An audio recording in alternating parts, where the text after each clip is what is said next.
Thanks, Tara. Before we start, just a few housekeeping items. We're not used to having many of our attend our meetings, so we are recording tonight's meeting, and then it will be posted to our website. Several people had contacted me saying they were unable to attend tonight, but wish to view the meeting. I'm going to recommend that everybody put themselves on mute. Unless you are speaking, we don't want to have dogs or telephones in the background interrupting our recording. If someone would like to speak, you can make that known a few ways. Zoom's raised hand, physically raising your hand, or dropping a note in the chat box. And then we'll call on you and you can unmic and speak. My name is Joan Skubish. I'm the current chair of the Fanwood Historic Preservation Commission.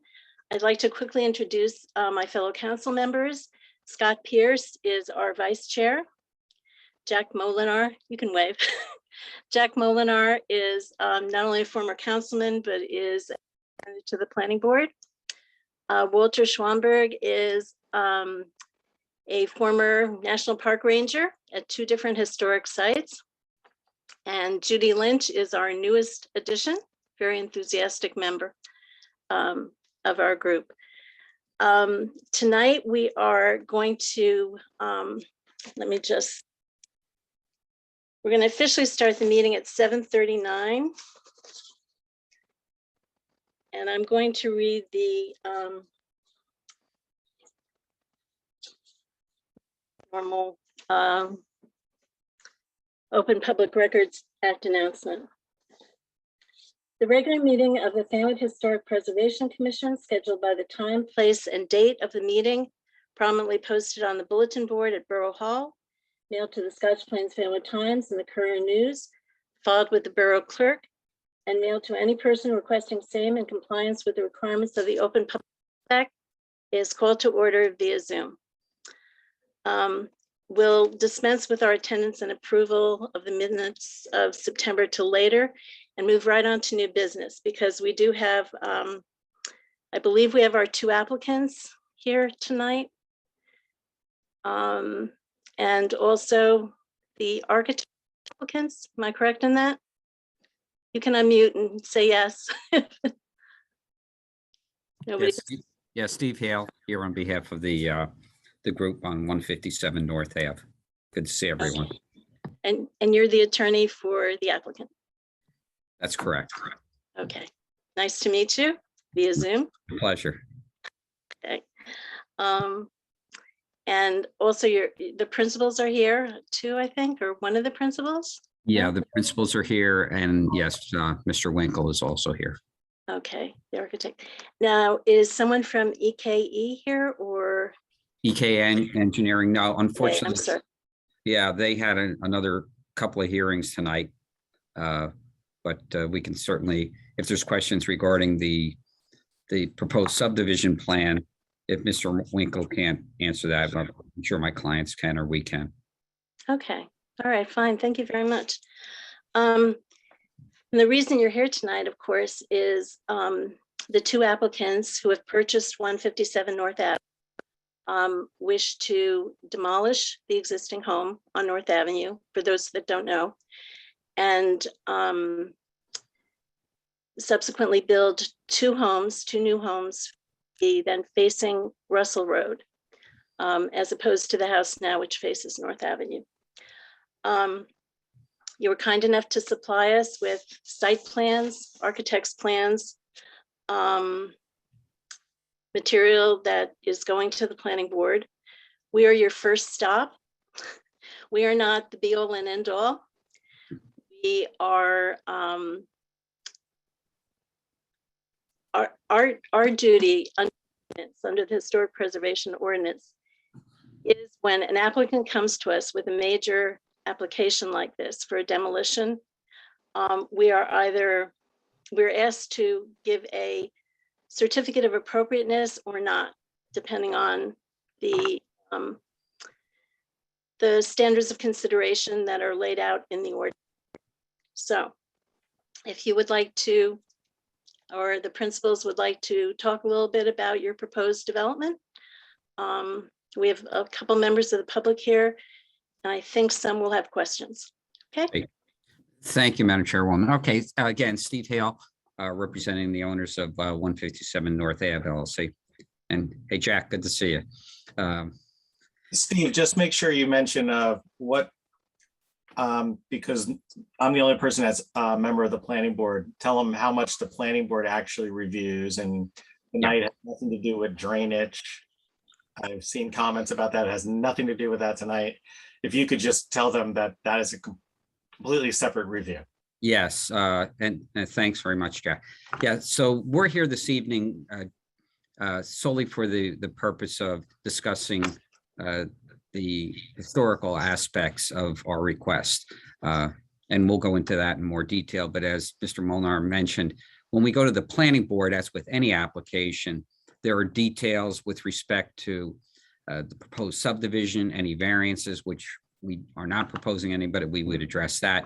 Drainage, lighting, landscaping, layout, ingress, egress. So that's all part of the subdivision hearing, which will be covered in detail on notice when we go before the subdivision, before the planning board. And having been before that board many, many times over the last 20 to 40 years, your board and your board professionals do a great job in scrutinizing all of the application and materials submitted. So that's a little background on the next step. So again, as if there are members of the public that have questions regarding those aspects, they will be fully addressed at the planning board stage. And just a little bit by way of background before I have Mr. Winkle talk about his report and the architectural plans. Again, what we are proposing is to demolish the house. It is located at 157 North Ave. It's around 17,500 square feet. And what we're proposing is to subdivide it into two conforming one-family homes. What exists there now, there's a two-story one-family dwelling with a detached garage and a rear patio. While the house is old, and Mr. Winkle will cover this, he's our expert in much more detail, it has little historic value. It wasn't designed, and having done this before different historic boards, it wasn't designed by any famous architect, no historical significance of residence there. And our NJDEP Oprah request didn't reveal any additional records that would alter that position. And the house itself, it has been, and again, Mr. Winkle will cover this in more detail, there's been renovations. It's got most of the windows are vinyl windows. It's hardy plank. It's not aged wood that's there. The second floor, there was an addition a number of years ago that makes an odd shape in the house. And then there's structural deficiencies with the house. There's water damage and infiltration in the basement. And the electrical wiring has been redone, and then the interior walls and floors are sagging. So that's an overview of the existing home. And what's proposed is two new homes. And Mr. Winkle will cover that when he goes through the floor plans and elevations. But what the property owners have done is really designed some, and you'll see again from the renderings, that very nicely designed homes with historic touch. And Roger will also show you, because the houses face Russell, the house that faces north, done some nice amenities to that side of the house. So it really has a nice view from North Ave. So that's an overview of of what we're proposing this evening, Madam Chairwoman and members. So if there's no preliminary questions, I'd like to call upon Mr. Winkle to take us through his report, which is, I know, was submitted dated August 19, 2021. And then he can take us through the floor plans and elevations and any photographs that the board would, or the commission would like to see. Can I just ask a question? The house now at 157 North, is that occupied or not occupied? It's vacant, right, Joe?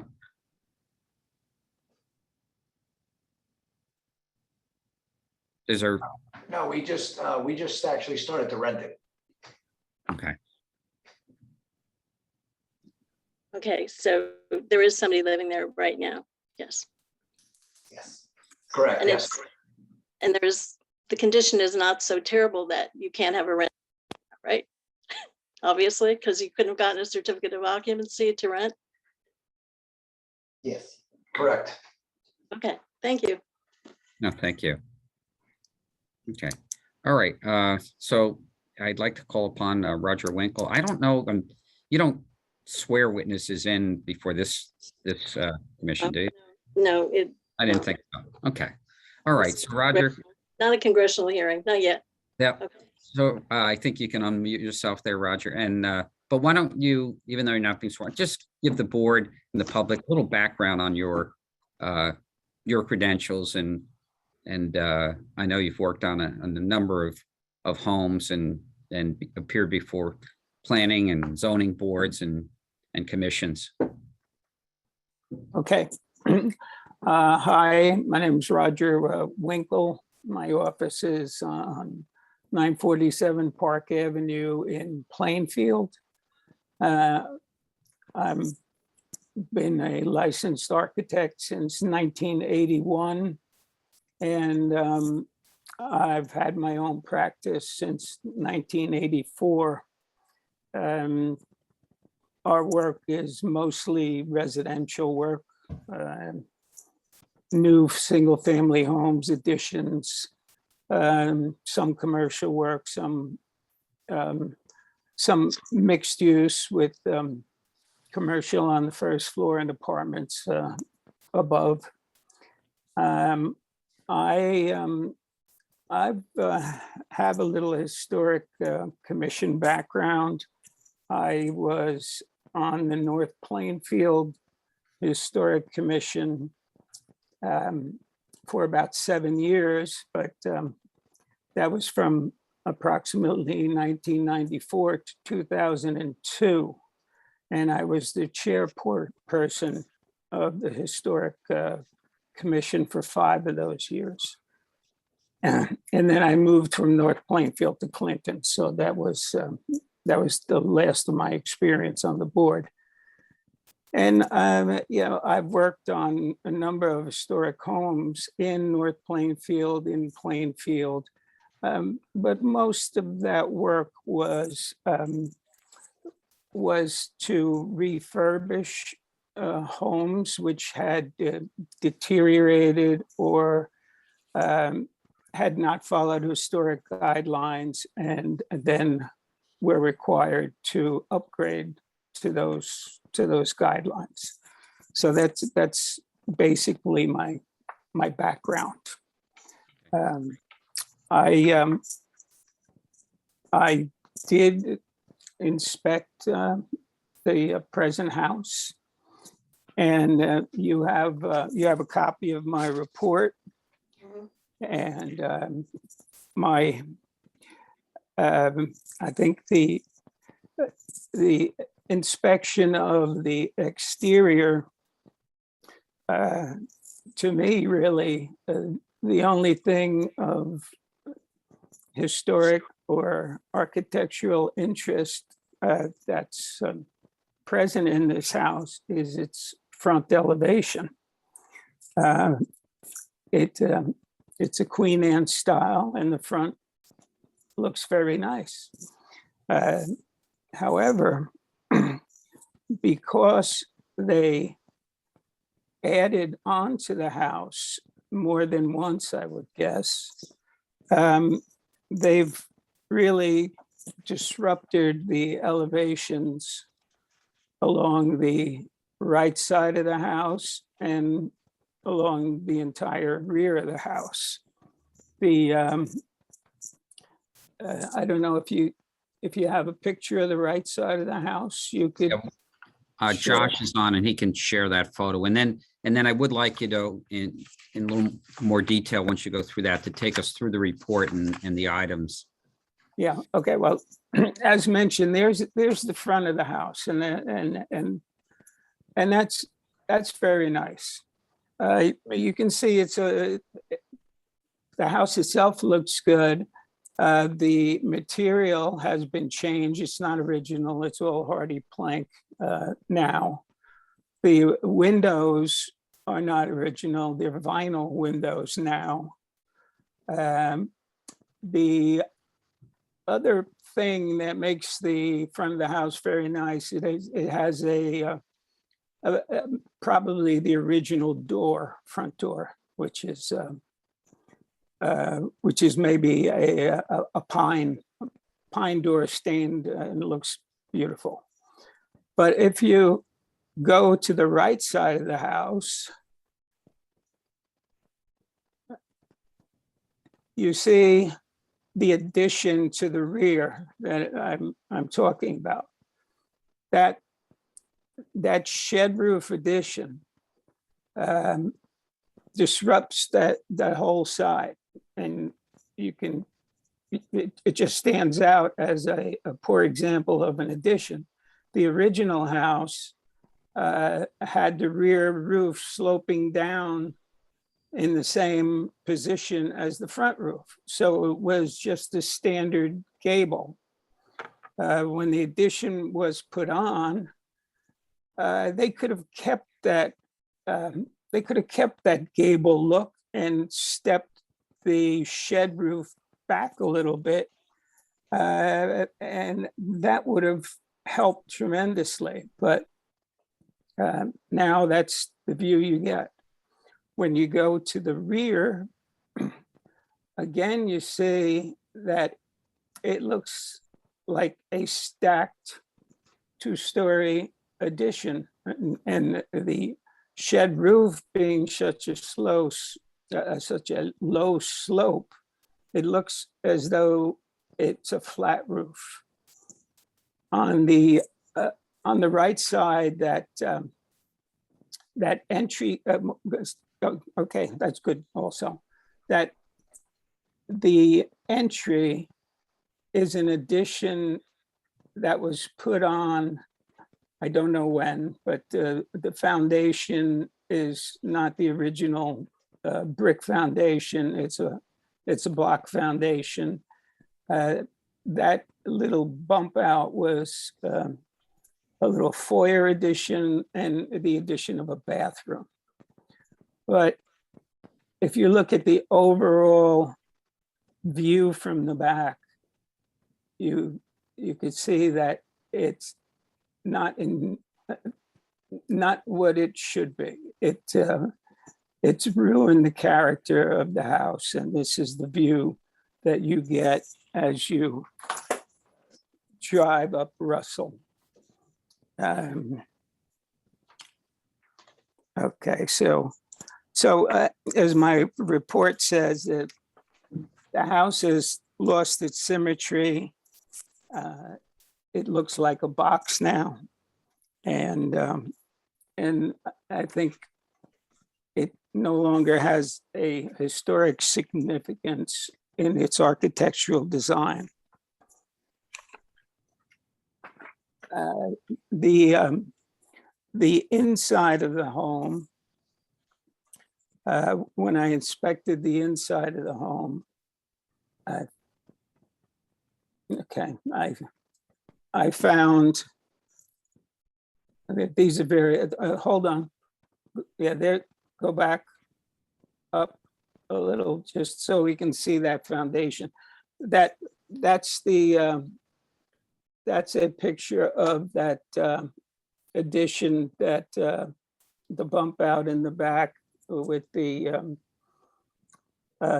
door and the new half bath. And you can see that's a block wall foundation. So that was added on at some point also. Excuse me, can I, but to the right is the original brick, right? To the right? Yes, that's correct. Yeah. And well, I was about to say, as I did the inspection of the house, the first floor, I'll just describe describe the rooms in the house. If you come in the first floor foyer, the foyer would lead straight back to a kitchen. That kitchen has been redone, new cabinets, a drop ceiling, no longer has the same height ceiling as the remainder.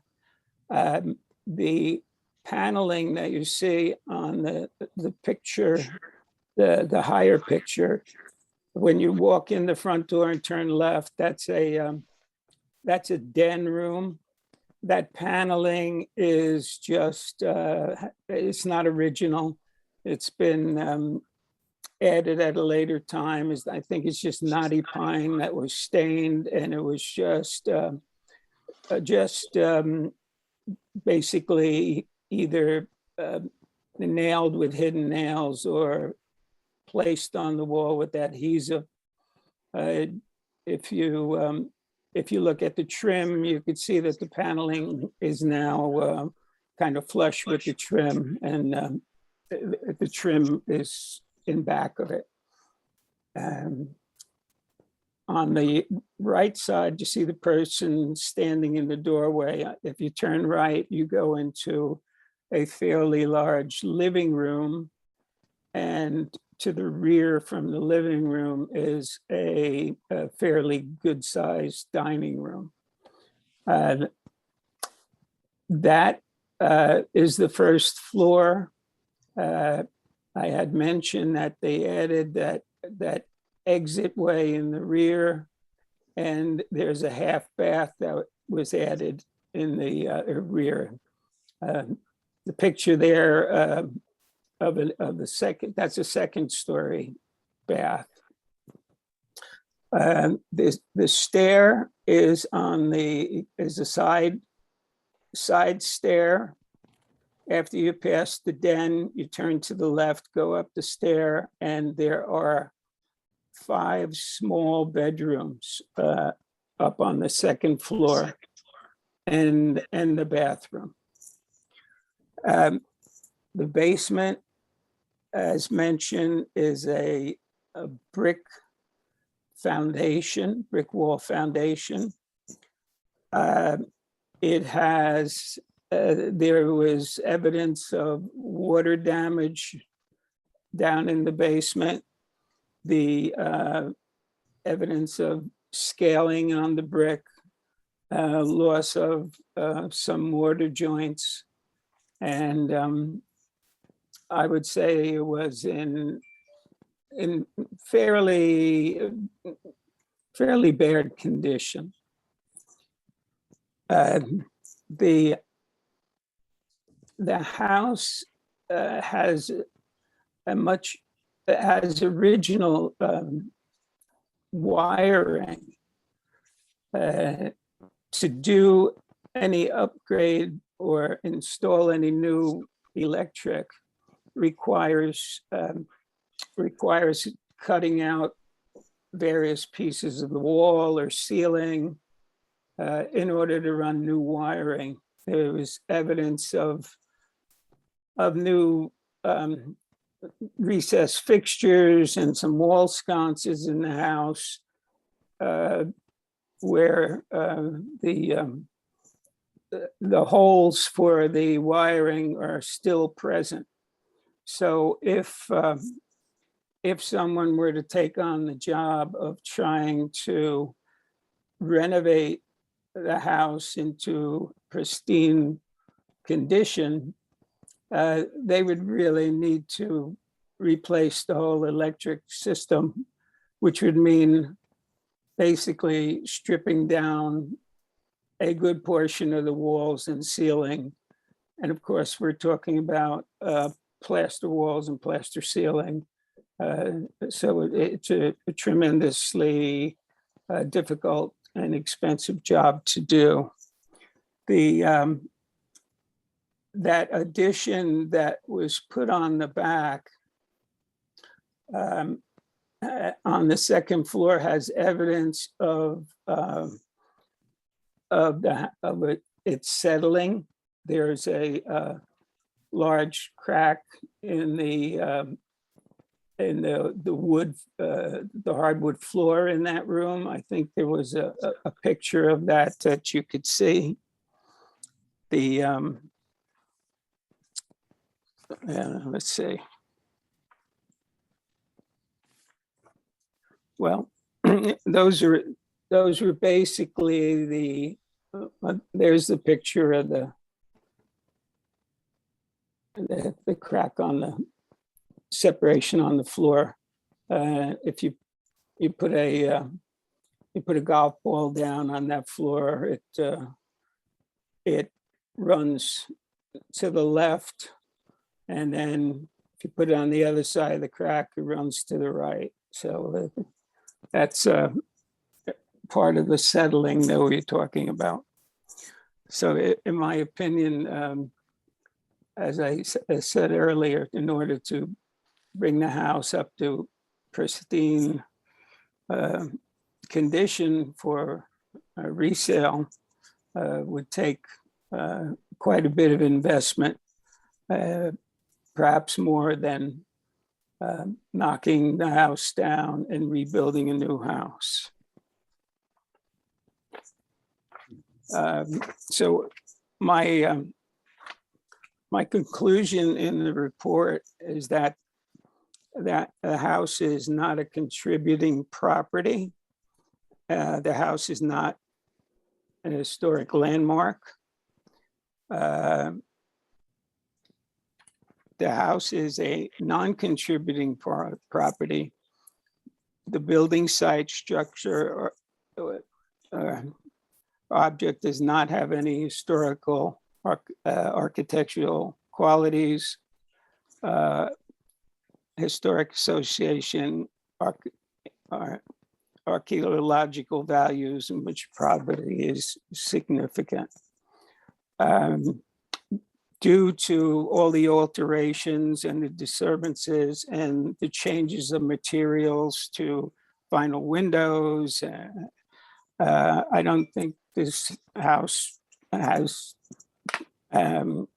continues to be of significant historic values.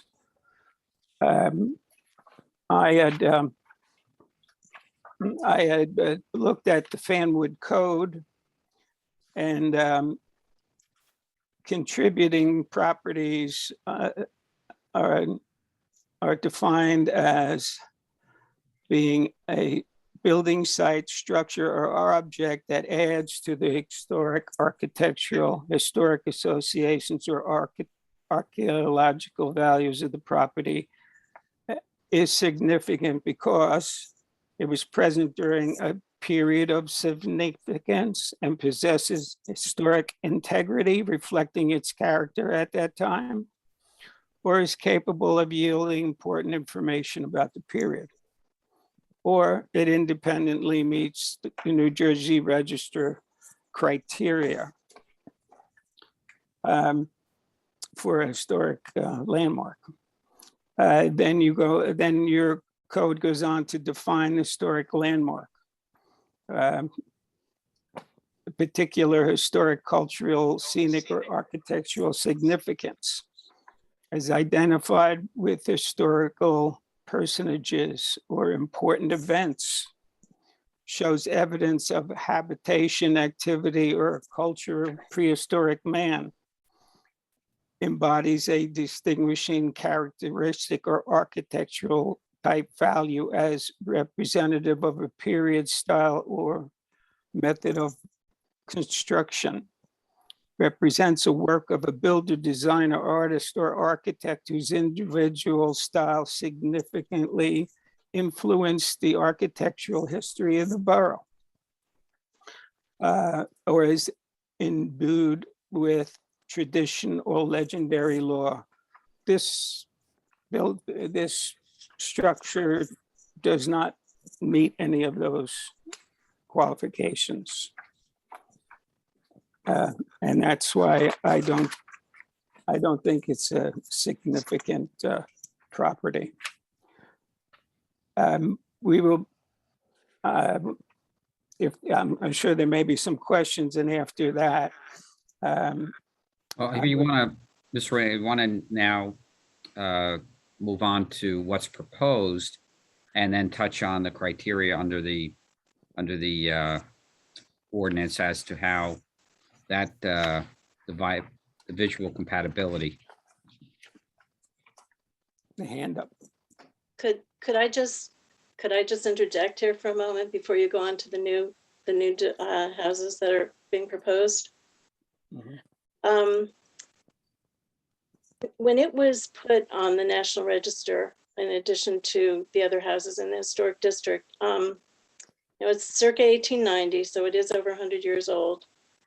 And it was characterized as a shingle style movement of the Victorian period. It had simple exterior massing and uniformly shingle-sided exterior walls. I noted a lot of your objection was to the interior of the house, which you had mentioned the vinyl windows, I believe, vinyl replacement windows, and the Yes. fiber siding. I think that was part of your report. Yes. Yeah, I mentioned that the original siding had been changed. Okay. To cement fiber siding or something else? It's cement fiber siding. Okay. The way I understand it, vinyl replacement windows and this siding they're not necessarily appropriate elements for historic preservation to install as reasonable facsimiles, easy to say, of the original elements and materials. The purpose of the Historic Preservation Commission, although we encourage use of materials, we are not in a position to ask a homeowner to make a hardship contribution by using necessarily original materials. We don't want to create a financial hardship by insisting on an exact replication of the original. We encourage it, but it's not necessarily, able to be done from a cost standpoint. For instance, very few people use costly wood shingles now. So a wood shingle roof could possibly be replaced by wood colored, asphalt shingles, as an example. Mhm. I would have been very surprised had you come up with the conclusion that it was a contributing property, because you are being paid by the applicants. You do have a financial interest in seeing that the new properties are developed. And from your background, while it's very impressive, I didn't hear you say that you were a historic architect or preservationist. Is that correct? That's correct. Yeah, let me just say though, that all the experts, whether they be on behalf of the municipality or the applicant, are obviously paid professionals. So while I appreciate your comment there, that happens when before the planning board, we get reports from your planner, your engineer and the like, and we don't say, well, you're paid by the municipality, so therefore we don't like what you had to say. But Mr. Winkle is obviously a well-versed and well-experienced architect. Although I understand what you're saying, Yeah. people should know there is a conflict of interest here. I mean, it goes without saying. If an independent third-party architect or preservationist were to come to the same conclusions as Mr. Winkle, I would be interested in hearing what they had to say. But who would pay? Okay. If they're paid by somebody, then they're conflicted just like Mr. Winkle. But we can cross that bridge when we get to it. Okay. I'm hearing that there are a few members of the public who'd like to speak. Oh, can I answer? May I answer you on one thing? Hold on, sir. Joan, what I would recommend just from a planning board and doing these Right. meetings on Zoom is that it's always advisable to let the applicant just say everything first. All right. Because there might be things that they're going to present that people might have questions on, and then they're going to say, well, we have someone else who's going to say that. Let them go through everything and then we can ask. Okay, It just makes it more streamlined in this format. all right. The only reason I interjected here was because we were going on to a totally new topic, and it was relevant to Mr. Winkle's report. So, Okay, okay, and may I just reply? My reason for saying this is not a contributing factor has to do with the exterior. My talk about the interior was simply to say that it is in dire need of repair. It's the exterior dormer addition on the side that is visible from Russell is the main item that destroyed this house, except for the front. That's my basic premise. okay, if I could just make a comment that North Avenue is the main thoroughfare and that people would see this house from. So I'm just letting, Russell is a ancillary side road. North Avenue is the main road. The house, which to me looks good from the outside, it faces North Avenue, and it's to conform with the other houses on that block, which you don't mention that setback at all as being a positive. So I just wanted to throw that out. Okay, please continue with the new Okay. homes.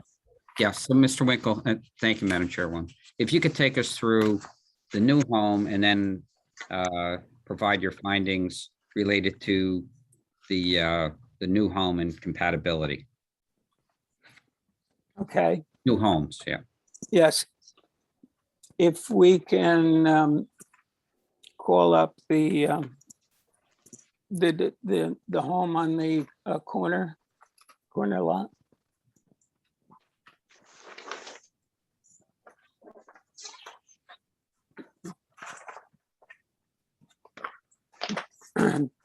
Yeah, Josh Joshua. will pick that up for you.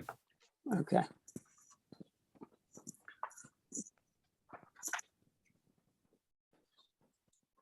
Okay, yeah, I'd like to start with the Want the floor plan the or first.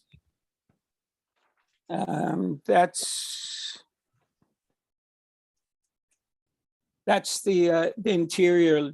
That's the interior house. We could start with that if you want. There. Okay. There's the this is the first floor plan of the home, which would be on the corner. The bottom of the sheet faces Russell, and the left side of the sheet faces North Avenue.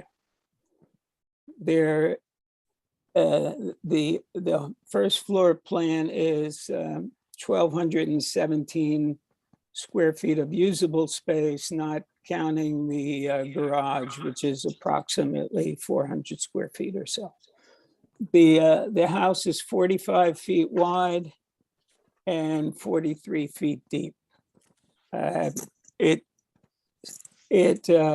sits inside all the required setbacks of the proposed subdivision lot lines. The house, if you look at the front, on the bottom of the sheet, it has a front porch with an entry door in the center that leads to a foyer and an L-shaped stair that goes up to the second floor and down to a basement. Turning left, there is a corridor that leads to the rear to a family room. Across the back is the open family room kitchen, an open plan. And Off of that family room, on the left side, is another pair of doors, which leads out to a second porch, covered porch. That porch faces North Avenue. Plan was developed with the idea of trying to get both elevations have a look of a front door elevation.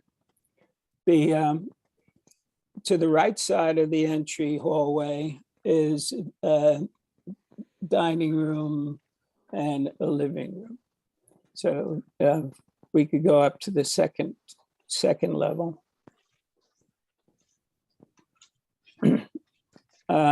That second floor is 1,644 square feet. So the entire livable area of the house is 2,861 square feet. If you come up the L-shaped stair and you're into a foyer area, hallway area, which is also L-shaped, and it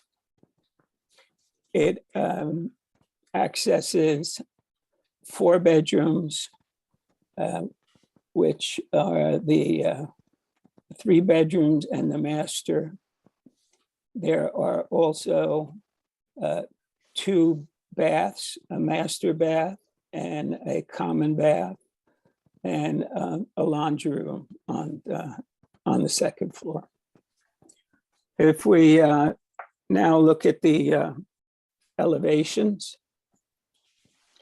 this is the front elevation off of Russell, and the rear elevation.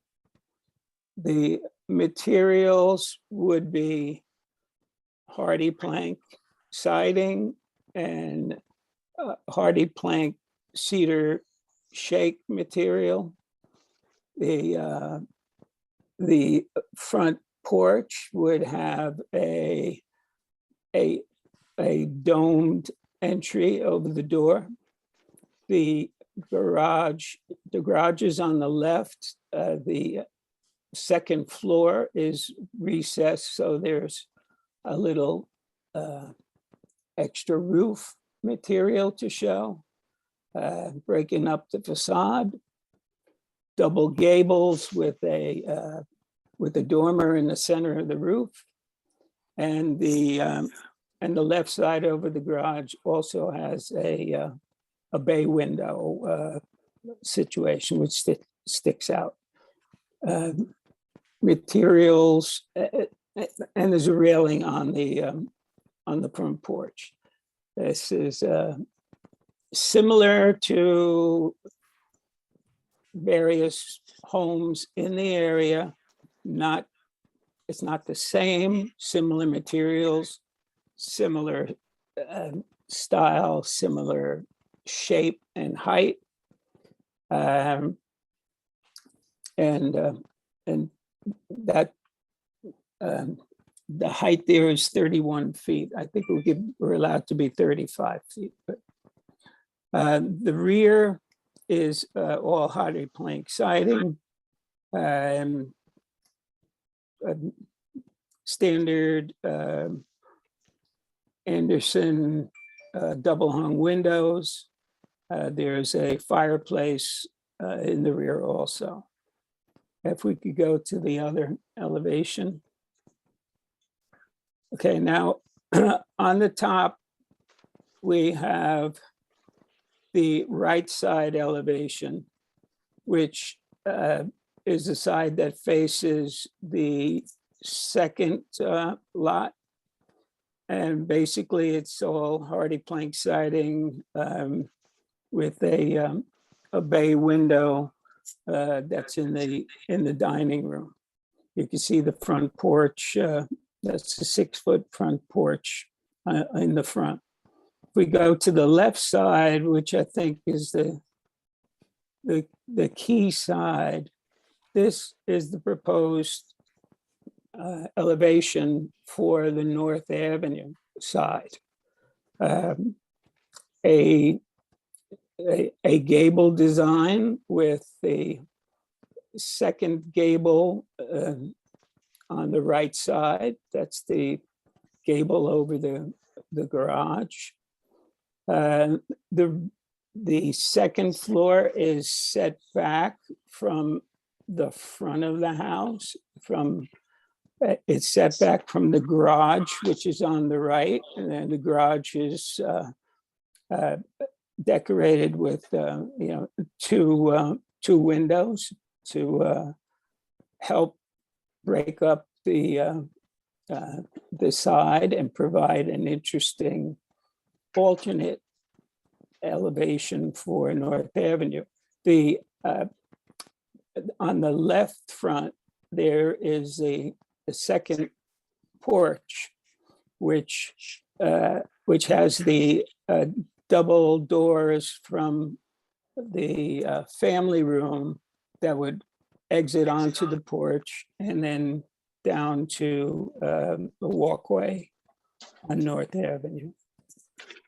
Materials, again, we will be putting a stone along the bottom of the two porches that would wrap around both the North Avenue side and the Russell side. All hardy plank siding and Anderson windows and standard timberline or cedar shake looking asphalt shingles. So that would be the first house. We can go to the second home.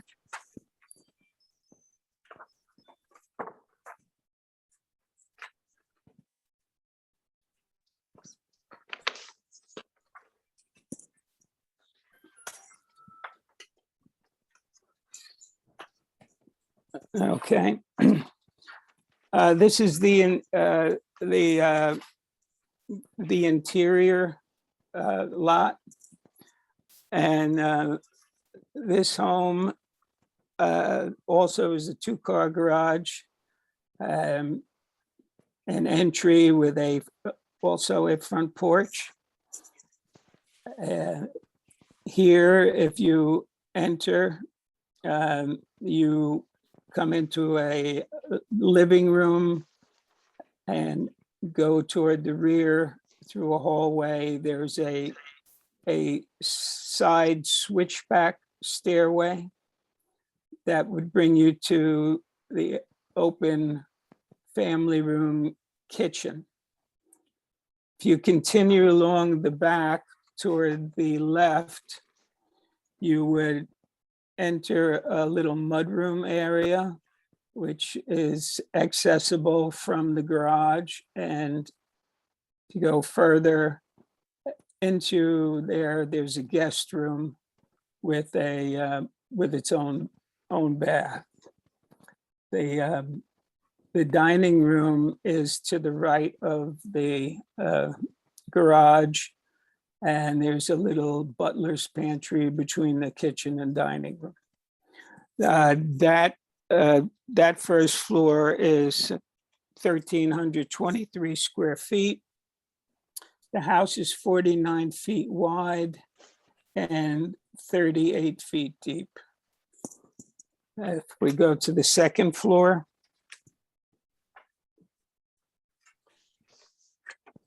you come up the switchback stair, enter a hallway going to the rear or the front, and there are 4 bedrooms on the second floor. 2 across the front, 1 in the rear right corner. There's a laundry room next to that rear right corner bedroom, and then if you go to the left, you would enter the master bedroom with a large walk-in closet and a master bath. That second floor is 1,566 square feet. So the proposed house is 2,889 square feet. And if we look at the elevations, this house would also have the front porch. We're also proposing a stone along the base of the porch and across the two-car garage on the left.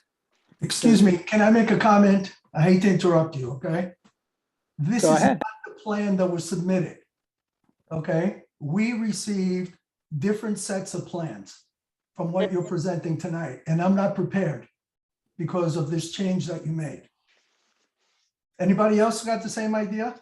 Yes, I was just going to mention, I show more of a cupola porch on the drawing. Yes, cupola and the garage, the two-car garage on the side of the house. Right, Yeah, this right. is- And I don't see that in these plans that were being shown now.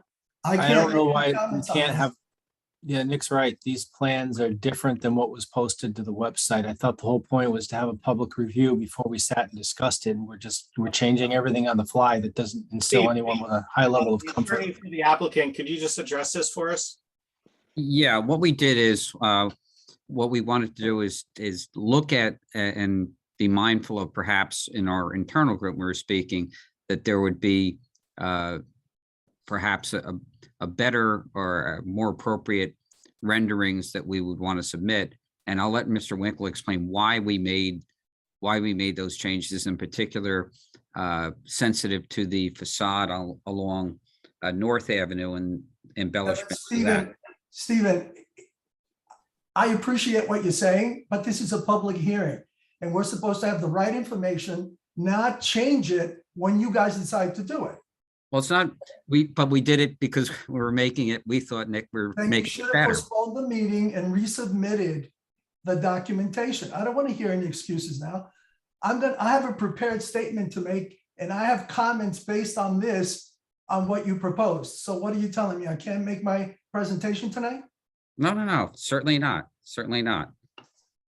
But But it's become irrelevant because the plan has changed. well, let me let Mr. Winkle explain the reason for those changes. But it's not, we're disagreeing for the reason. The point is, it's not the correct submission.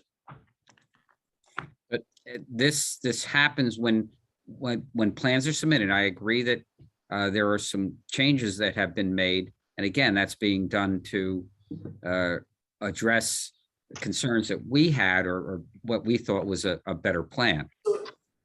For us, you're abandoning us and changing it on the fly. No, not at all. Not at all. That's why it's a public hearing and we'd like to get feedback on what we're submitting. Okay. So it's not being done to, provide the feedback based on the original drawings.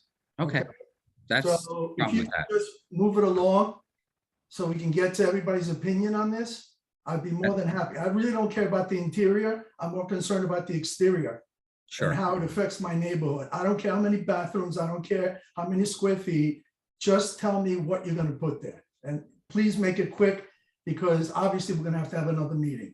Okay. And you're gonna have to submit proposed documents and changes again. Okay. All right. So Raj, why don't you just briefly describe the changes that were made and the reason for them, and then take us through the compatibility. Okay. The plan that you had with the cupola was that was given to the client as a possible alternate, but that plan was larger than the allowable dimensions to meet the setback requirements of the lot. It was meant to be given as a possible alternate look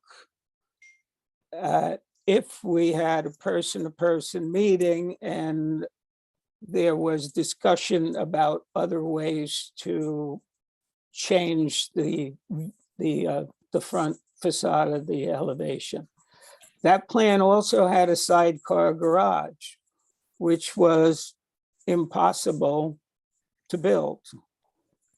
So that was mistakenly submitted. This plan that I'm showing you now was the plan that was supposed to be submitted. So it obviously is a mistake, and I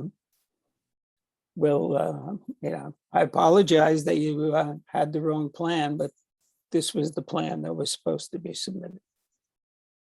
Okay. All right, and then if you could briefly touch on the compatibility, and then we can get some feedback from the commission and Yeah, the public.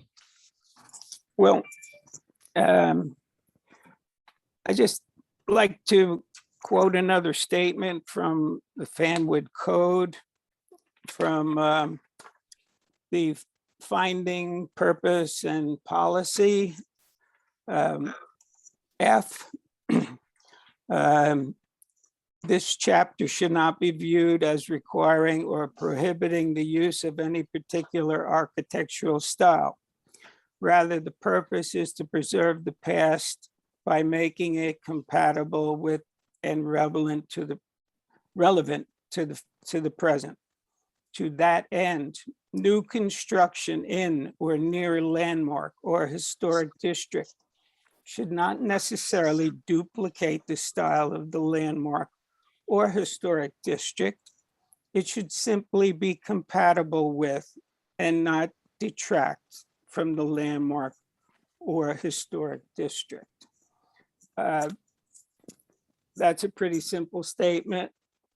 And I think my statement back is that these designs do not detract. They help make that whole district what it is. I've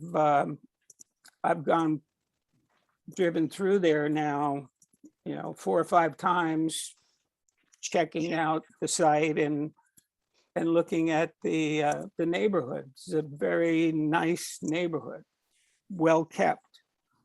And I've noticed while it has many older buildings that are in great shape and look wonderful, they're all different. They don't follow a pattern. And I've noticed there are new buildings. There's like 4 or 5 new ones. There's bi-levels, there's capes, there's all sorts of architectural style. And my simple statement is these 2 designs would fit within that whole neighborhood, and add a few newer looks. They're not historic, but they have historic features. They have similar features to other homes in the area. So I think they definitely would help enhance the neighborhood and not detract at all.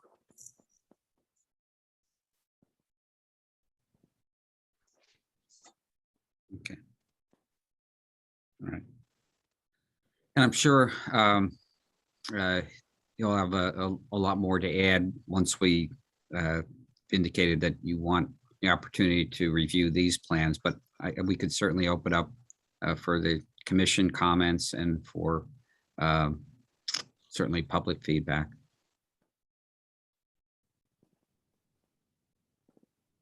I think we have several comments from the public. I'd like up to them rather than me doing all the talking, and hear what neighbors and other interested parties have to say.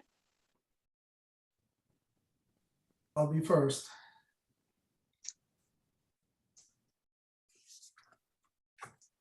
Please go ahead, Nick.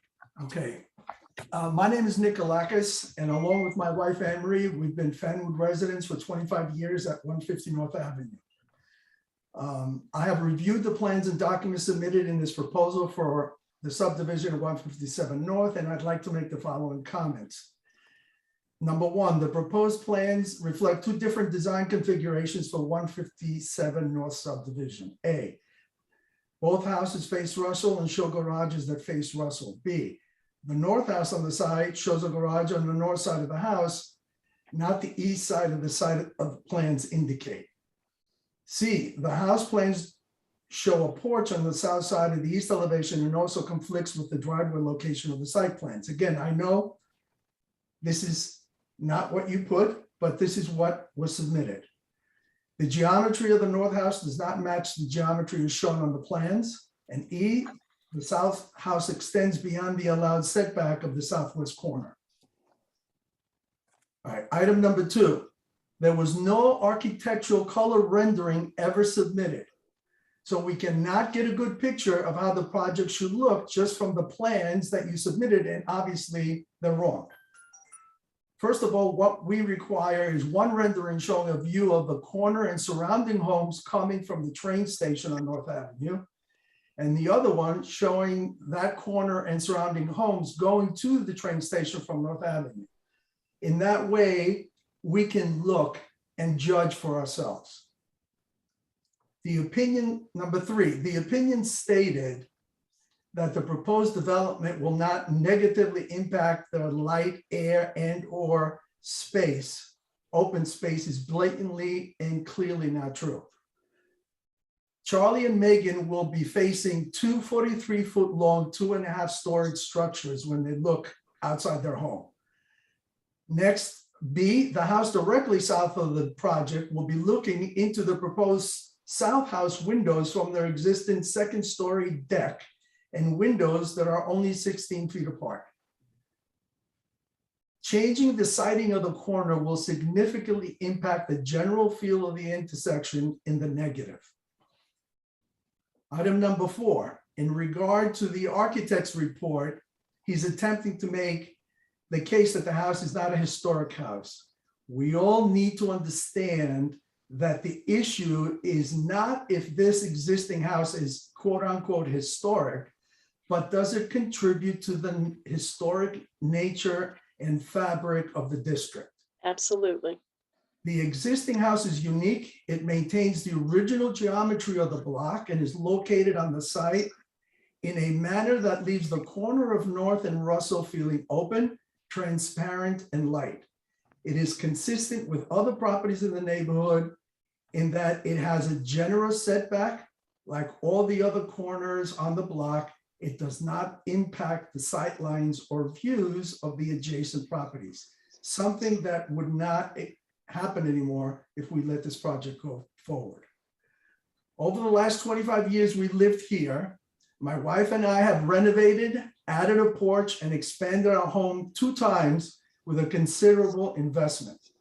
Always we use designs and materials to build, contributing to the historic nature and fabric of the neighborhood, changing our plan when we thought it would disturb the neighborhood.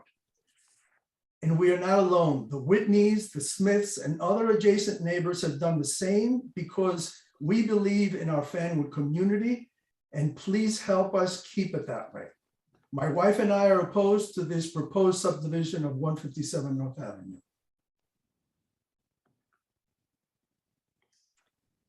Thank you for your comments, Nick. Thank you for your comments, Nick. Rachel Pastors had her hand up for a while. Can we get to her? Yes. Hi, Rachel Pastor is my partner, Devin Canabay. We are at 17 Russell Road, so we are immediately the neighbors of the proposed subdivision. I would like to thank Nick for his very detailed comments. And hi, how you doing? And yeah, I think that in reading the standards of consideration in the historic district ordinance, chapter 168, section 8, subsection 6, it is within the historic district. The probable impact of its removal upon the ambiance of the historical district. I think Nick did a very good job of explicating how subdividing that lot and having another very large structure less than 16 feet away from our windows would drastically alter our experience as well. We're relatively new to the neighborhood. We moved here in January, and one of the things that attracted me to this house in particular was the beautiful sense of space that this neighborhood provided. There was lovely light, and in some ways, it kind of feels like this was rushed and somebody assumed it was a foregone conclusion, because before any of these discussions ever took place, 2 beautiful large silver maple trees that used to abut my property and provided lovely shade and Oxygen. oxygen and all this other lovely stuff were already cut down without any kind of discussion or consideration.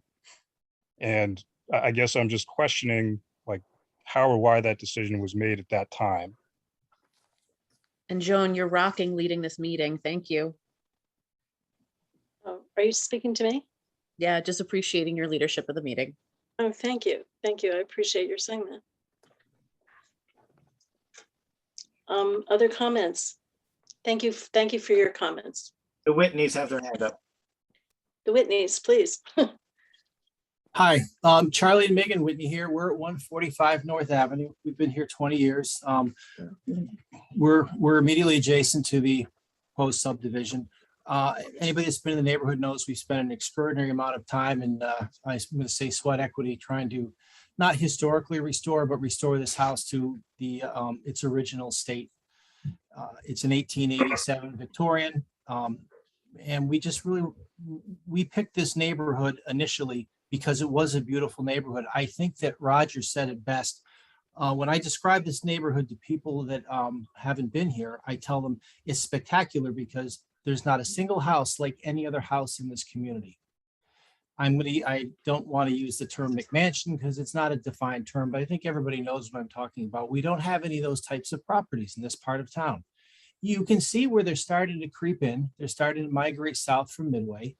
And you can just see how the nature of every single block where they show up is diminished.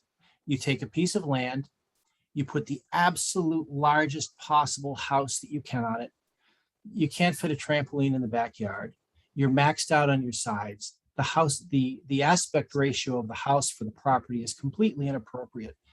And we just don't want to see that happen here. I'm going to read something that Roger read earlier. I was going to read it, so thank you for pulling it out. But in accordance with the definition established in the implementing regulations to the New Jersey Register of Historic Places Act, a contributing property means a building, a site, structure, or object that adds to the historic qualities, blah, blah, blah.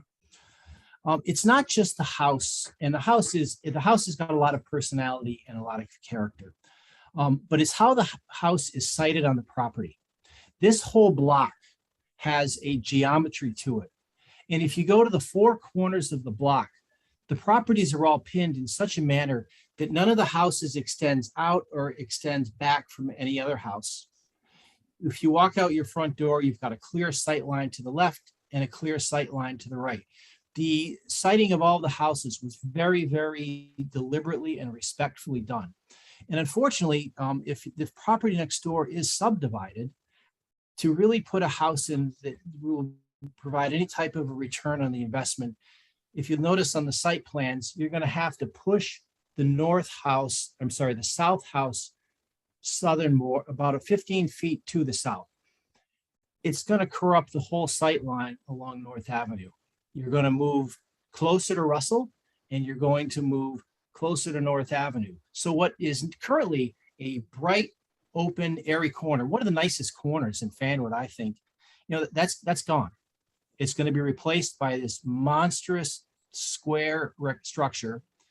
And it's going to lose all of the character. And then you're going to couple that with, you're not going to have one McMansion there. You're going to have another McMansion right next to it. And no matter what you say, the materials are the same. There's going to be minor differentiations in how you enter the house and how you drive into the house. But everybody's going to know it's a builder's special subdivision. And I appreciate that everybody has the right to, earn a living. But I do, once you establish that crack, And we're going to sell our house in 10 or 15 years, and we've got 8/10 of an acre. What's to prevent the next person from coming in here and converting this to a 3-house subdivision? And now you don't have a historic district anymore. What you have is a town that looks like every other town in Gaithersburg or a DC suburb or any of these new communities where it's just house after house after house that looks exactly the same, except the porch is on one side for house A and it's on the other side for house B. And that's not what Fanwood is, and that's really not what makes this neighborhood special. I would just like to make I'd just like to comment on one other statement. Nick read this also. The application says that the proposed development will not impact the 2 adjacent properties. So what we have right now is a house that lines up with our house. When we go out in our backyard, what we have is we have the sensation of space. When our neighbors across Russell look in our direction, there's a great feeling of transparency because of the alignment of the houses. So now we're going to replace that with, well, it's actually 88 feet of 30-foot high wall. It's going to be like walking into a prison yard. And that's not what this neighborhood is all about. It's about trees. It's about green space. It's about openness. And that's what subdivisions were like in the turn of the century, in the 1890s, in 1920s and 30s and 40s.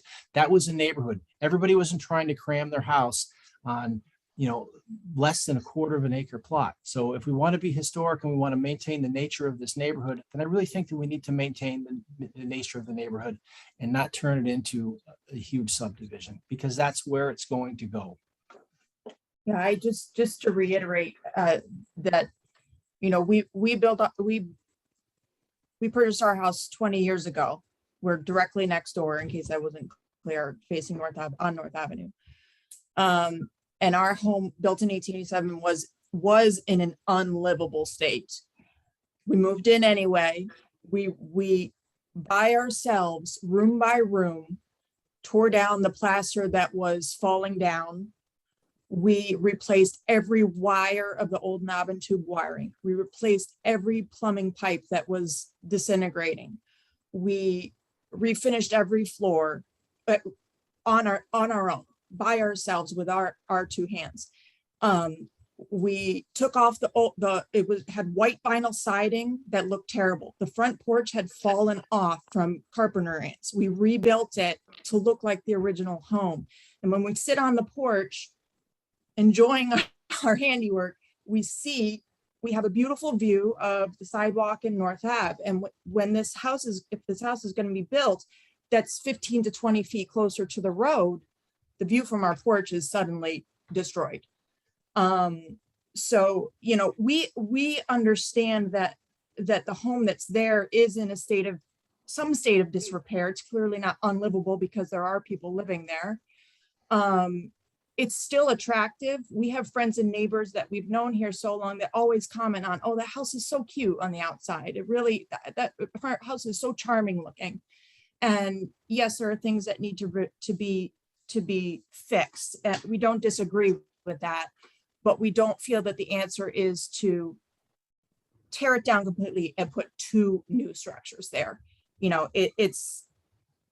The house may not be deserving of preservation, but the property certainly is. And that's just the point that we want to make. Joan E.K. Smith, I think, is next. Hi, everyone. That's me. I'm Emily Smith. I live at 160 North Avenue. So across from the property, across from the Whitneys, next door to the Galacases. And we moved to this neighborhood just like the couple talked about, because it was beautiful and it had light and it had that historic charm. And I think a lot of you probably know our original property. We bought one of those historic homes and we're lovingly restoring it, and it burnt down and it was heartbreaking.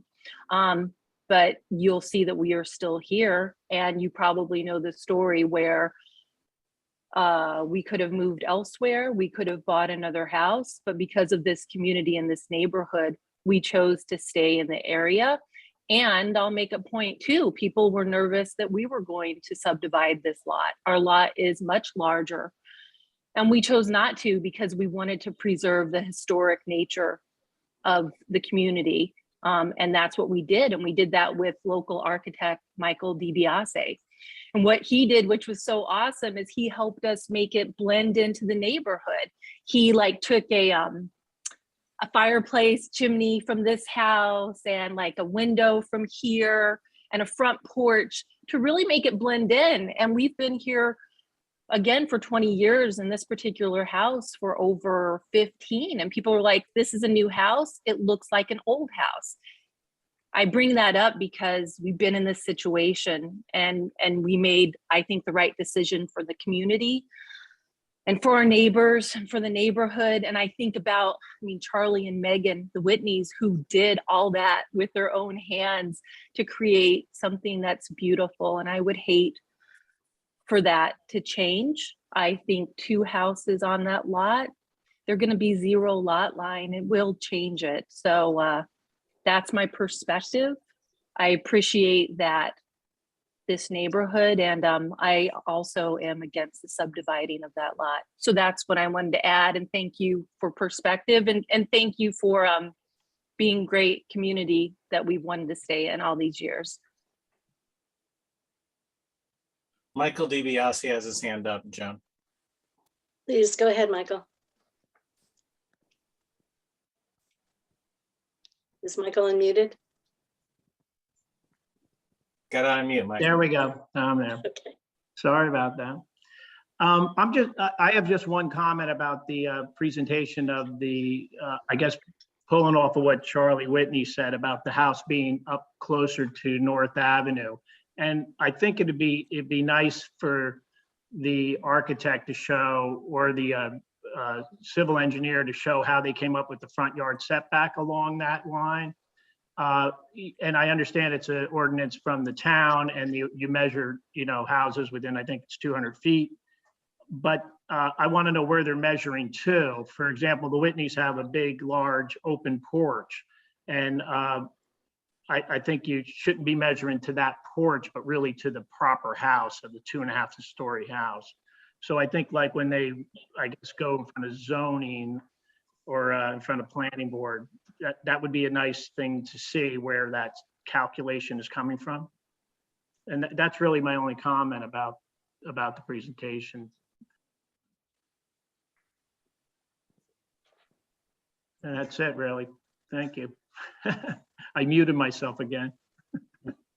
Thank you, Mike. Okay, thanks. Maybe Joan, maybe Steve, if you could just address how they came up with the setback on that based on Michael's question of it, was it from the porch or was it from the house of the Whitneys? Yeah, our civil engineer, again, wasn't available this evening, but we can get that. And when we come back, we can have Jim Watson or Tom Quinn address those.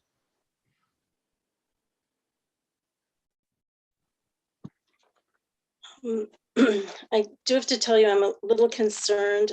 This was supposed to bring on this major application, and the fact that different plans were submitted to us to review, makes this application incomplete. So you need to make a complete application with the new drawings in order to bring this to the commission. And I hope you do understand that. Joan, Elise Wittenberg would like to speak. Thank you. Sorry, I've been raising my hand. Well, first of all, I'm a new resident here. I've been here for about a year, so it's really heartwarming to see our neighbors coming together tonight. So that. Elise, if you could tell us what address you're at, that'd be really helpful. Absolutely. I'm at 23 Russell, so just down the street from the corner property in question. And I think I'm just trying to understand a little bit about the principal's intent in purchasing the home. It seems to me that, Mr. Winkle, as the architect, benefiting from building 2 homes on the property, but also, providing intel on sort of the historical significance of it. I just wonder, how they went about the decision to demolish it from the start versus, determining whether there was a way to, preserve any piece of it. It would be helpful to understand the thinking there and if there was any intent to save it.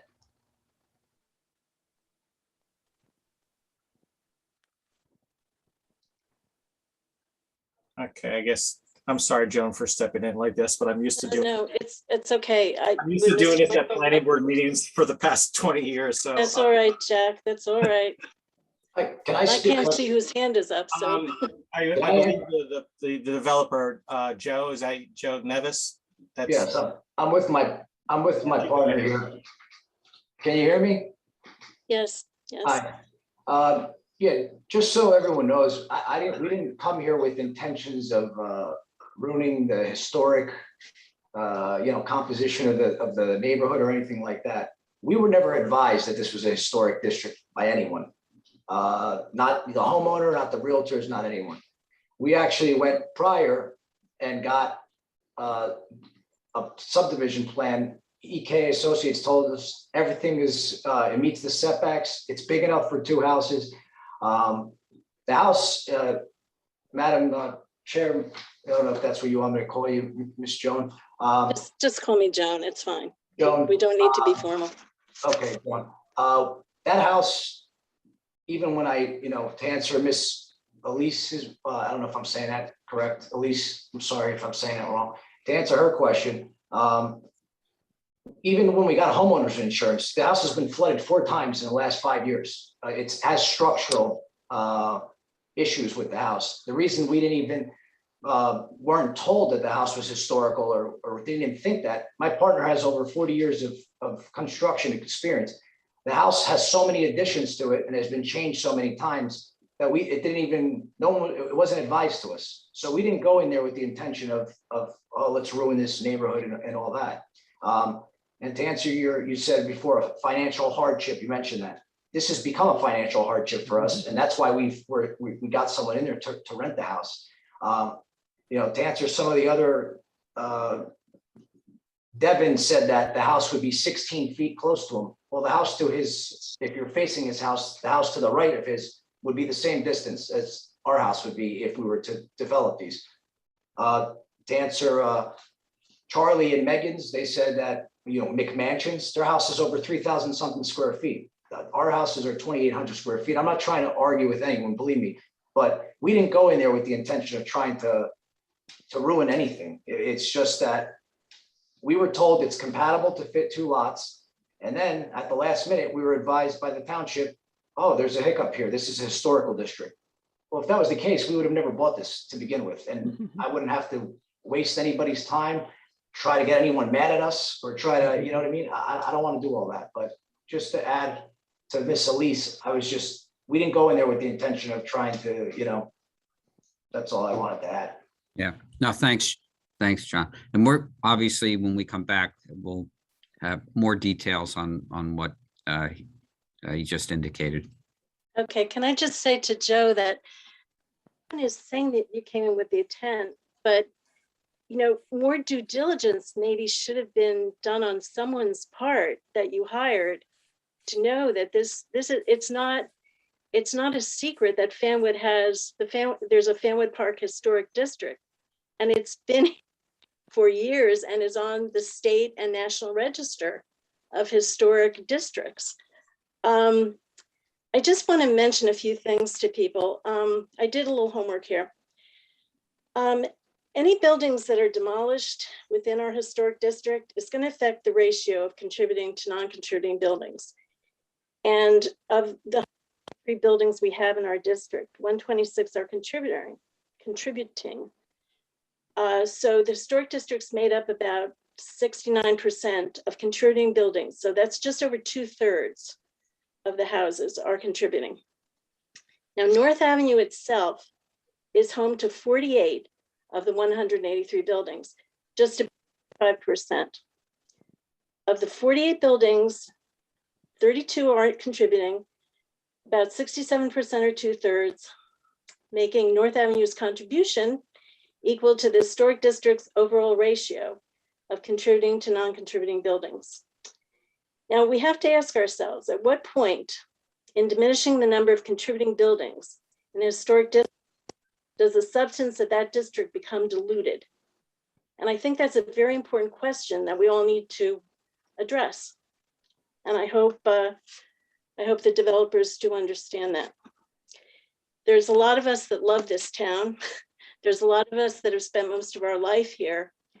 And the amount of work done by assessors on this commission is just phenomenal to me. The amount of work and effort that they put into creating this historic district is something I am in awe of them, to be honest. So that's my little factoids for those who are interested. You know, too, I did mention North and North Martin Avenues are basically our main axes that establish the historic district. And they're the main thoroughfares through Fanwood, a few side streets, Patterson, Russell, Tillotson and Watts, and the historic district beyond those exact parameters of North Avenue and North Martin Avenue. But some of Fanwood's most notable landmarks contribute to this historic district. And I don't know if it was Nick mentioned, the building itself does not have to be totally historic in order to contribute to the historic district. And I think that's a very, very valid point. I'm sorry for the developers that no one gave them a heads up about this, but it's a fact. It's something that is not going to change. You know, the commission actually cannot really act on your application at this point. Obviously, we're going to have another meeting. Steve, do you want to do any closing on your side? No, I think, no, Jack, I appreciate that. I think at this point, we've heard the comments. We know that there's some questions with respect to that our engineer is going to have to answer, and perhaps you know, we'll further discuss with Mr. Winkle and then be prepared. We will submit well in advance of the next hearing multiple copies of the revised plans so that they can be reviewed by the commission and the public. But now we appreciate and we recognize that everyone works very hard and is dedicated to this. And certainly, as my clients indicated, they truly do care and will be cognizant of what was commented here. But again, they do own the property, and we think that you know, Mr. Winkle's testimony is compelling, but we can address that further at the next hearing. So I guess at this point, Jack, we would say perhaps we want to indicate what that date is. And well, before we get there, Joan, maybe because we didn't do it, any members of the commission that have any comments or questions? We yes, didn't really go through that, Joan. Yes, please. Now is your chance. I'll let others go before I. I had a question just in terms of data, in terms of how the overall height elevation of the house, of the two houses, the square footage of the house, of the houses, and the setbacks compare with the houses nearby in the neighborhood. That may not be something we need to address right now, but that is a question that I would like spelled out at some point. okay.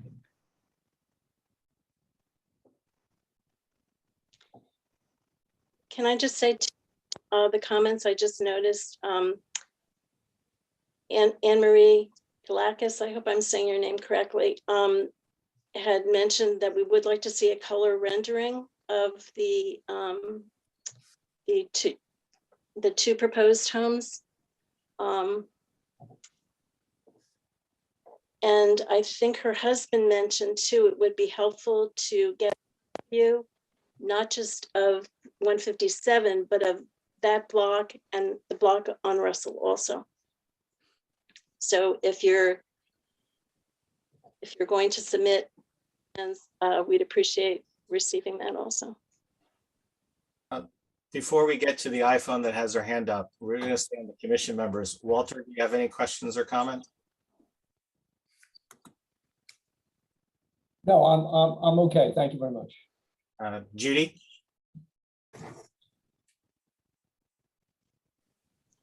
Judy, you're I'm muted. I'm wondering if the developers have ever considered one home or improving the home that's already there. That's been Right. done. In Westfield, they knocked down 3 out of the 4 walls and make a house better and bigger and improved. Was that ever considered? And we'll be prepared to address that at the next meeting. I appreciate that.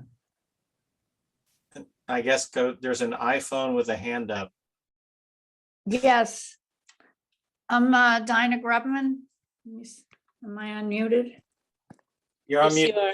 Your We address. can hear you. Can you hear me? Yes, we can. Give us your Okay. address as well. I'm Dinah Grubman. I live across from 157 North Avenue. I've lived here 34 years.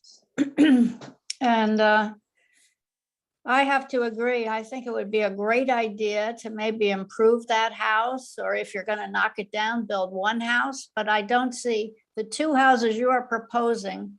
Each one has more square footage than the existing home now. How on earth are you going to fit this on this property? There's going to be absolutely no land around it. That changes the way this whole neighborhood looks. This is a neighborhood that has nice property around each and every house. And I just don't see how you are going to build this without destroying it. Two houses that are each one is bigger in square footage than the existing home that's even there. And I just think it's going to look terrible. And the other thing I think looks terrible is that not one of the houses is facing North Avenue. And I think that's going to be a terrible eyesore.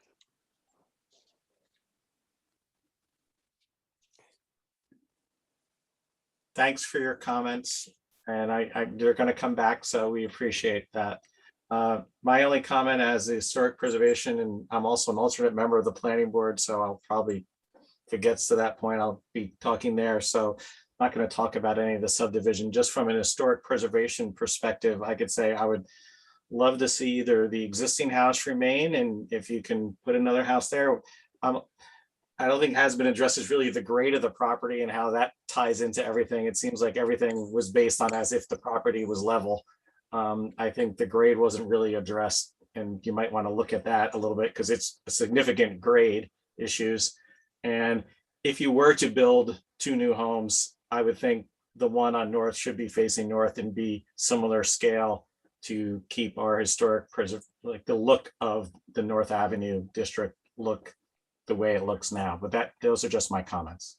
Thanks.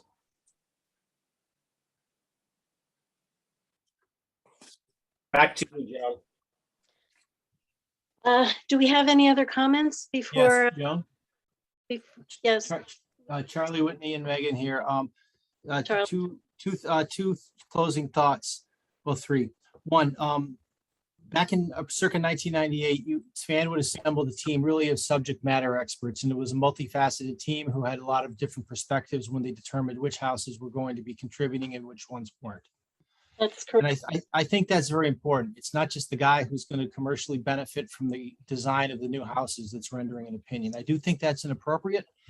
I know that the attorney earlier said, well, he's paid and everybody's got an opinion and his opinion matters. Well, I do think there's a conflict of interest, and I do think there's something that's not appropriate here. So that was comment 1. Comment number 2, request was made for a rendering. I think if we really want to do a good evaluation of how this is going to either enhance or diminish the property, if we're going to do renderings, we should reflect 17 Russell Avenue and 145 North Avenue in those renderings, just because it's not something that's floating in space. It's pinned, and you can understand the relationship to the adjacent structures. The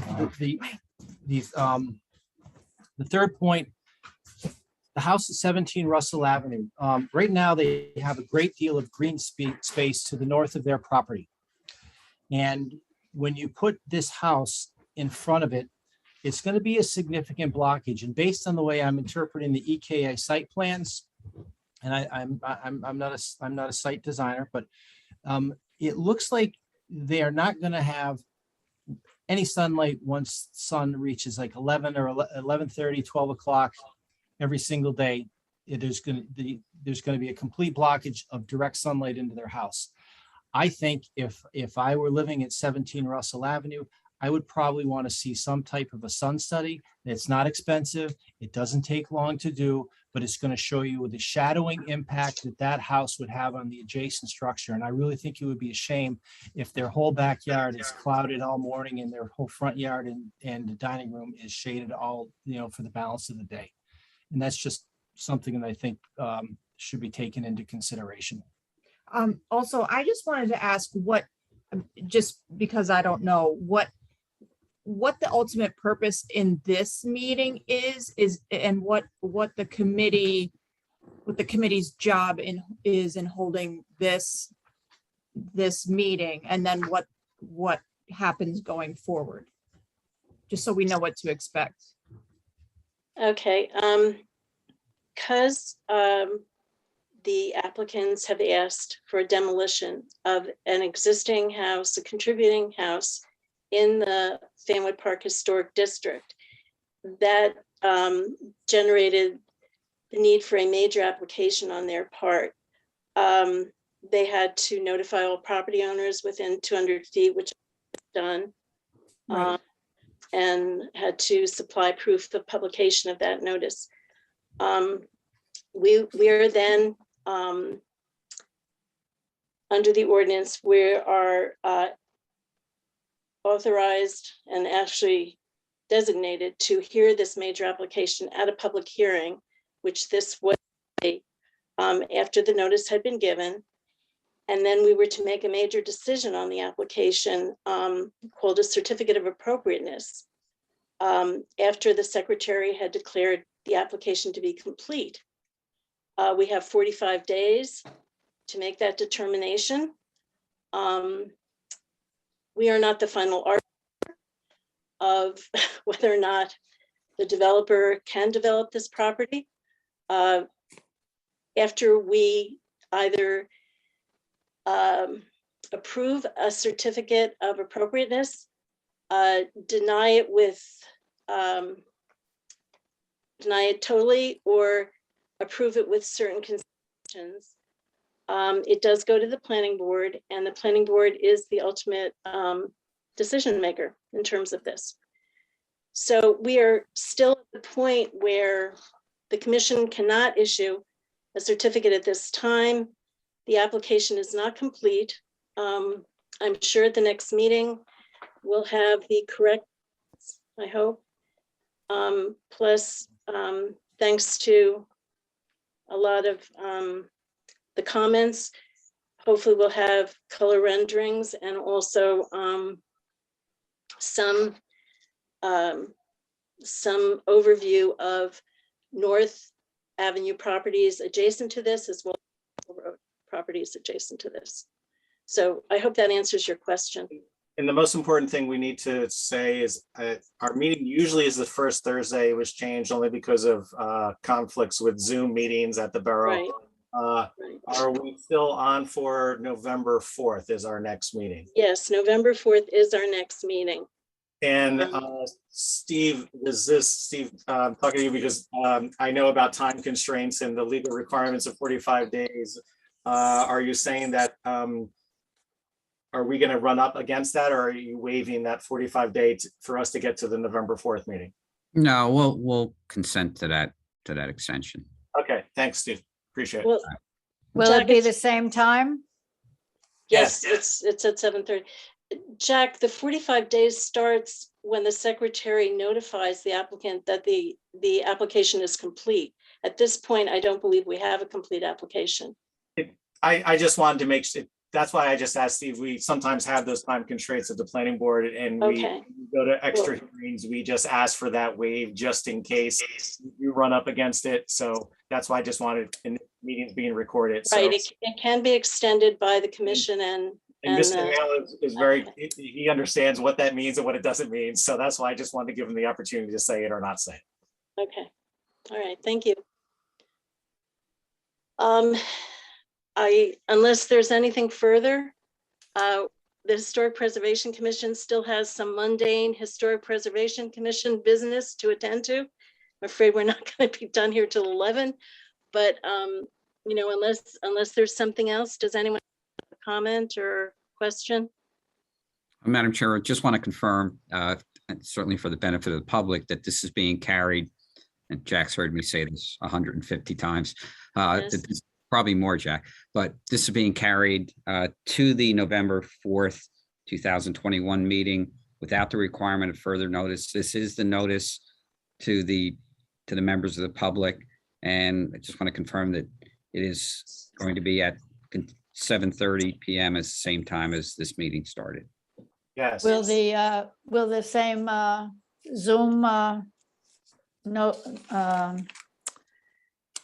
Information, yes. the same this- information be the same? Yes, yes, the meeting Okay. ID passcode will be exactly the same.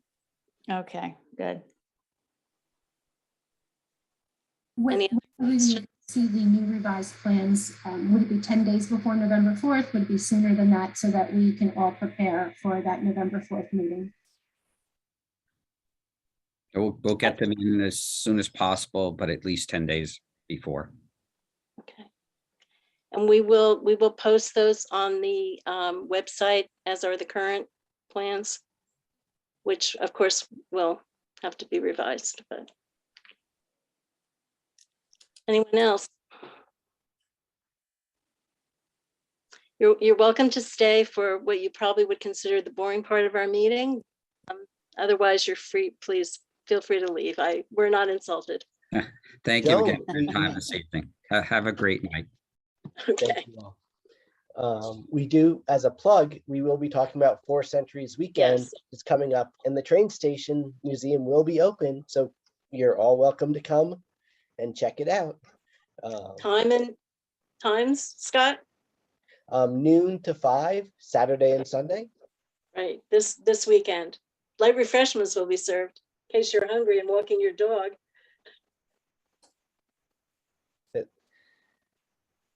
Thank you. you all Thank for you, Scott. That was a participating. good plug. Okay. My commission members, shall we get on with it? I just want to say something that was extraordinarily interesting, and I feel completely uneducated as to what the historical district of Fanwood even comprises. Is there something that I can look at to read or kind of educate myself as to what's going on? Our best to educate you, Walter. We have all that time over the weekend.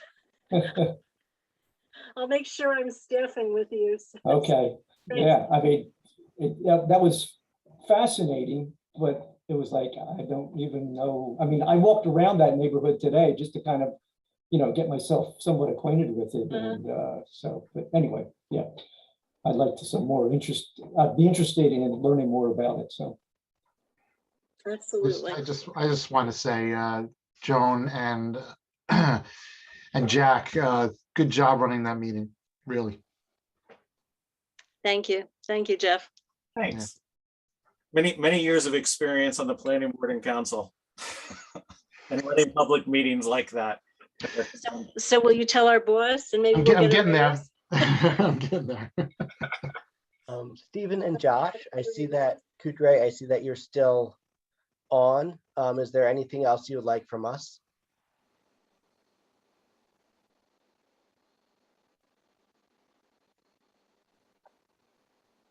No, sorry, just didn't log out yet. No Sorry. worries. No, but No. thank you for your efforts and your presentation. No problem. But I did loosen my tie already though. So. Oh, good. Good.